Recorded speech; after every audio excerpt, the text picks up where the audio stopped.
नमस्कार, आप देख रहे हैं महुआ खबर का खास कार्यक्रम महुआ उत्तर प्रदेश उत्तराखंड में। हूँ आपके साथ विवेकानंद झा। चलिए अब खबरों का रुख करते हैं। उत्तर प्रदेश के मुख्यमंत्री योगी आदित्यनाथ के सिंगापुर दौरे के दौरान उन्होंने वैश्विक निवेश कंपनी यानी कि टीमासेक होल्डिंग के अध्यक्ष टीओ ची हियन और उनकी टीम के साथ महत्वपूर्ण बैठक की। बैठक में उत्तर प्रदेश में डेटा सेंटर, लॉजिस्टिक्स हब, नवीकरणीय ऊर्जा और औद्योगिक अवसंरचना समेत अलग अलग क्षेत्रों में निवेश की संभावनाओं पर विस्तार से इस दौरान चर्चा की। सीएम योगी ने राज्य में बेहतर नीतिगत वातावरण और तेजी से विकसित हो रहे इंफ्रास्ट्रक्चर की वो जानकारी दी। बताया गया कि टीमासेक पहले से ही उत्तर प्रदेश में अस्पताल और लॉजिस्टिक्स क्षेत्र में लगभग 1000 करोड़ रुपए का निवेश कर रही है। इस बैठक को राज्य में विदेशी निवेश बढ़ाने की दिशा में एक महत्वपूर्ण कदम माना जा रहा है। वहीं आजमगढ़ जिले की अहरौला विकासखंड स्थित जनता इंटर कॉलेज के मैदान में महाराजा सुहेलदेव जयंती के अवसर पर सुहेलदेव भारतीय समाज पार्टी यानी सुभासपा की ओर से सामाजिक समरसता रैली का आयोजन किया गया। इस दौरान पार्टी के राष्ट्रीय अध्यक्ष एवं कैबिनेट मंत्री ओम प्रकाश राजभर ने वर्ष 2027 के विधानसभा चुनाव के लिए सुभासपा की ओर से चुनावी शंखनाद करने का वो दावा किया। ओम प्रकाश राजभर ने कहा कि एनडीए के समर्थन से सुभासपा इस बार आजमगढ़ की सभी 10 विधानसभा सीटें जीतकर दिखाएगी। उन्होंने दावा किया कि समाजवादी पार्टी वर्ष 2017 जैसी स्थिति में लौट जाएगी। उन्होंने कहा कि आज आजमगढ़ की धरती से एनडीए की सुभासपा 2027 के चुनाव का आगाज कर रही है। रैली में बड़ी संख्या में भीड़ जुटी है। साथ ही साथ उन्होंने सभी वर्गों की बढ़ती एकता और जागरूकता का संकेत भी बताया इसे। साथ ही साथ ओम प्रकाश राजभर ने पिछड़ा वर्ग के आरक्षण पर भी बात करते हुए कहा कि अब तक इसका लाभ कुछ जातियों तक सीमित रहा है, जबकि अलग अलग पिछड़ी जातियां वंचित रही है। उन्होंने कहा कि रोहिणी आयोग की रिपोर्ट के आधार पर आरक्षण को 3 वर्गों में 7, 9 और 11 में विभाजित कर लागू किया जाएगा। परिवहन मंत्री दयाशंकर सिंह ने कहा कि देश और प्रदेश में एनडीए गठबंधन ने विकास किया है और 2027 में एक बार फिर गठबंधन की ही सरकार बनेगी। देखिए, आज के कार्यक्रम का उद्देश्य ये था कि एक बड़ी चर्चा लोग आजमगढ़ में करते रहते हैं कि ये समाजवादी पार्टी का गढ़ है। तो हम लोगों ने जब यहाँ आजमगढ़ में प्रवेश किया तो यहाँ के लोगों में समाजवादी पार्टी के जो नेता हैं उनकी गुंडई से हर तबका परेशान था। तो उस गुंडई को खत्म करने के लिए हम लोगों ने कहा कि सब लोग इकट्ठा हो जाओ और हम लोग उसके मदद करते हैं। तो बड़े पैमाने पर हम लोगों ने यहाँ मदद करना शुरू किया। भारतीय सुहेलदेव समाज पार्टी द्वारा आज सामाजिक समरसता महारैली का आयोजन किया गया था और ये रैली इतनी सफल रही कि जितना यहाँ पर लोग थे उससे कई गुना ज़्यादा आप देखे होंगे। हम लोग जैसे खुद फंसे थे इस जाम में, 12 किलोमीटर तक की दूरी तक चारों तरफ से जाम लग गया था। एक सैलाब निकल करके यहाँ पर आई, क्योंकि समाजवादी पार्टी के सब किले ध्वस्त हो चुके हैं, चाहे वो इटावा हो, मैनपुरी हो, फिरोजाबाद हो। अंतिम किला के रूप में आजमगढ़ बचा है और इस रैली ने आज ये संदेश दिया कि 2027 में आजमगढ़ के किला भी ध्वस्त हो जाएगा और यहाँ पर भी एनडीए का विधायक जीत करके आजमगढ़ के विकास के बारे में सोचेंगे। और आजमगढ़ में जिस तरह से हमारे माननीय योगी जी के नेतृत्व में आजमगढ़ का विकास हो रहा है, चाहे एक्सप्रेसवे लाना हो, चाहे यहाँ पर संगीत का महाविद्यालय खोलना हो, चाहे यहाँ विश्वविद्यालय बनाना हो, सुहेलदेव जी के नाम पर यहाँ पर विश्वविद्यालय का निर्माण। वहीं चकेड़ी थाना क्षेत्र के जाजमाऊ इलाके में उस समय हंगामा हो गया जब बीजेपी किसान मोर्चा के कार्यकर्ताओं ने कांग्रेस नेता राहुल गांधी का पुतला फूंका। यह प्रदर्शन एआई समिट में कांग्रेस कार्यकर्ताओं द्वारा किए गए कथित नग्न प्रदर्शन के विरोध में किया गया। प्रत्यक्षदर्शियों के अनुसार पुतला दहन के दौरान मौके पर मौजूद पुलिस ने पुतला छीनने की कोशिश की, जिससे भाजपाइयों और पुलिस के बीच धक्का मुक्की भी हो गई। स्थिति उस समय और बिगड़ गई जब पुलिसकर्मी पुतला लेकर पीछे हटने लगे। आरोप है कि इस दौरान बीजेपी कार्यकर्ताओं ने दरोगा को दौड़ा दिया, जिससे कुछ देर तक अफरा तफरी का माहौल बना रहा। घटना के बाद पुलिस ने पुतला अपने कब्जे में ले लिया, लेकिन कार्यकर्ताओं ने दोबारा पुतला लेकर आग के हवाले कर दिया। प्रदर्शनकारियों का कहना था कि कांग्रेस की ओर से किए गए कथित अशोभनीय प्रदर्शन से देश की गरिमा को ठेस पहुंची है और इसके खिलाफ उनका विरोध जारी रहेगा। बीजेपी किसान मोर्चा के दक्षिण जिला अध्यक्ष हर्ष प्रताप सिंह ने कहा कि उनकी पार्टी इस तरह की गतिविधियों का कड़ा विरोध करती है और आगे भी लोकतांत्रिक तरीके से अपना आंदोलन जारी रखेगी। पुलिस ने मौके पर पहुंचकर स्थिति को नियंत्रित किया है और किसी भी अप्रिय घटना से इनकार किया है। जब जब निकृष्ट कार्य कांग्रेस पार्टी और राहुल गांधी द्वारा करे जाएंगे, तब तब भारतीय जनता पार्टी और सर्व समाज आम जनता उसमें मिलके राहुल गांधी का पुतला फूकने और कांग्रेस को उसका सर्वनाश करने के लिए हमेशा तैयार रहेगी। देश विरोधी कोई भी चीजें एक्सेप्ट नहीं करी जाएंगी। किस तरीके से आई समिट में टी-शर्ट उतार के क्या इसका विरोध कर रहे हैं? हाँ बिल्कुल भाई, मैं हूँ भारतीय जनता पार्टी कार्यकर्ता हूँ, मैं कुछ करता हूँ तो पार्टी के कुल मिला के राहुल गांधी ने जो इशारा किया होगा एनएसयूआई कार्यकर्ताओं के, उसी इशारे पे ही एनएसयूआई कार्यकर्ताओं ने नग्न प्रदर्शन किया। इससे पूरे विश्व में क्या मैसेज गया होगा कि भारत के अंदर ये हो रहा है, भारत के अंदर इतनी शांतिपूर्ण व्यवस्थाएं है, उसमें एनएसयूआई के कार्यकर्ता उद्दंडता कर रहे हैं।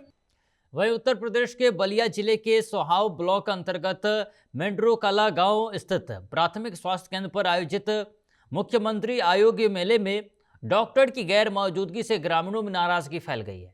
मेले के दौरान केंद्र प्रभारी डॉक्टर आरपी यादव अनुपस्थित मिले और पूरा कार्यक्रम फार्मासिस्ट और वार्ड बॉय के सहारे चलता रहा। ग्रामीणों का आरोप है कि यहां तैनात डॉक्टर अक्सर नहीं आते हैं, जिससे उन्हें इलाज के लिए दूर दराज क्षेत्रों या फिर बिहार के बक्सर जाना पड़ता है। उनका कहना है कि यदि डॉक्टर नियमित रूप से मौजूद रहे तो उन्हें बाहर नहीं जाना पड़ेगा। साथ ही साथ फार्मासिस्ट राम मनोज राव ने बताया कि डॉक्टर आज अवकाश पर हैं और वे ही मरीजों को दवाइयाँ वितरित कर रहे हैं। मौके पर मौजूद ग्रामीण खुशी शर्मा, आंचल शर्मा और शिवाजी पांडे ने स्वास्थ्य विभागों की लापरवाही पर सवाल उठाए हैं और नियमित चिकित्सीय व्यवस्था की भी मांग की है। हॉस्पिटल की बहुत बेकार व्यवस्था है, यहाँ पर डॉक्टर नहीं रहते हैं और यहाँ की स्थिति बहुत ही खराब है। वहाँ पर इतना मतलब कि जंगल झाड़ी उसमें है, उसमें सब सांप बिच्छू रहते हैं और सियार बोलते हैं, वो सब दौड़ते हैं उसमें। और यहाँ मतलब डॉक्टर भी नहीं रहते हैं, कंपाउंडर है यहाँ पर, लेकिन आज फार्मासिस्ट वार्ड वो कंपाउंडर है। और क्या बोलते हैं, आज मुख्यमंत्री आरोग्य स्वास्थ्य मेला है जो कि यहाँ पर डॉक्टर मौजूद नहीं है। ये हॉस्पिटल में गए थे घूमने, वहाँ पे इतना सब कचरा है, बेड पे भी सब कबूतर और सब पक्षी से गंदा कर दिए हैं और सब उधर झोल झाल सब लगा है। लेकिन आज तो मुख्यमंत्री आरोग्य मेला है। हाँ है, पर डॉक्टर नहीं है। हाँ। जानकारी है कि डॉक्टर यहाँ पे आते हैं कभी? नहीं, हमको तो मालूम ही नहीं था कि यहाँ पे डॉक्टर भी आते हैं। बस 2 डॉक्टर फार्मासिस्ट हैं तो वही आते हैं। हम लोग अस्पताल के सामने खड़े हैं, जो कि हम सोचे कि आज आरोग्य मेला है तो आज डॉक्टर साहब आए होंगे, जो कि आरपी चौधरी है उपस्थित हैं तो आए होंगे। तो हम लोग जब गए तो देखे तो यह आज आरोग्य मेला है, वह जो फार्मासिस्ट और वह मेला वार्ड बॉय के संचालन मतलब उन्हीं के अनुसार चल रहा है, उन्हीं के भरोसे चल रहा है। लेकिन आज तो मुख्यमंत्री आरोग्य मेला कहीं डॉक्टरों की मौजूदगी होनी चाहिए, डॉक्टर की मौजूदगी होनी चाहिए, लेकिन वो नहीं है। और हम जब उनसे पूछे फार्मासिस्ट और वार्ड बॉय से क्या दिक्कत है, वो नहीं आए, तो बता रहे हैं कि वो छुट्टी पर है, तबीयत खराब है, यानी कि मतलब वो जो बोल सकते हैं। लेकिन कभी आप डॉक्टर को देखे? नहीं, हम देखे नहीं है। वहीं मुरादाबाद पहुंचे कांग्रेस के वरिष्ठ नेता और पूर्व राज्यसभा सांसद राशिद अलवी ने मीडिया से बातचीत में गवर्नर आरिफ मोहम्मद खान के हालिया बयान पर तीखी प्रतिक्रिया दी है। उन्होंने कहा कि गवर्नर बनने से पहले उनकी राय प्रधानमंत्री मोदी को लेकर अलग थी और वे 2002 के गुजरात दंगों की आलोचना करते थे, लेकिन अब उनकी राय बदल गई है। अलवी ने सवाल उठाया कि क्या देश ऐसे बदले हुए बयानों पर भरोसा करेगा। उन्होंने कहा कि हजारों लोगों की मौत को जस्टिफाई नहीं किया जा सकता है और ऐसे मामलों में दुनिया भर में भारत की छवि प्रभावित हुई है। अलवी ने आरोप लगाया कि पद मिलने पर नेताओं की भाषा और रुख बदल जाता है, जिससे जनता का विश्वास कमजोर होता जा रहा है। राहुल गांधी को लेकर उन्होंने कहा कि राहुल गांधी देश के लिए खतरा नहीं है, बल्कि मौजूदा सरकार की नीतियां देश के लिए जोखिम बन रही है। शंकराचार्य अभिमुक्तेश्वरानंद के खिलाफ दर्ज एफआईआर पर उन्होंने कहा कि शंकराचार्य का सभी सम्मान करते हैं और उनके खिलाफ FIR वापस होनी चाहिए। वहीं कांग्रेस नेता दिग्विजय सिंह के उस बयान का समर्थन करते हुए जिसमें उन्होंने खेल में भारतीय और पाकिस्तानी खिलाड़ियों के हाथ मिलाने की बात कही थी, अलवी ने कहा कि खिलाड़ी खिलाड़ी होते हैं और खेल को राजनीति से अलग रखा जाना चाहिए। देखिए, गवर्नर बनने से पहले उनकी राय मोदी जी के बारे में अच्छी नहीं थी। 2002 के अंदर हजारों लोग मारे गए गुजरात के अंदर, वो क्रिटिसाइज करते थे, लेकिन गवर्नर बनने के बाद उनकी राय बदल गई है। अब वो कह रहे हैं नरेंद्र मोदी जी बहुत अच्छे आदमी हैं। क्या देश के लोग ये यकीन कर लेंगे उनकी बात पे? जैसा मौसम हो मुताबिक उसके दीवाना हूँ मैं, मार्च में बुलबुल हूँ मैं, जुलाई में परवाना हूँ मैं।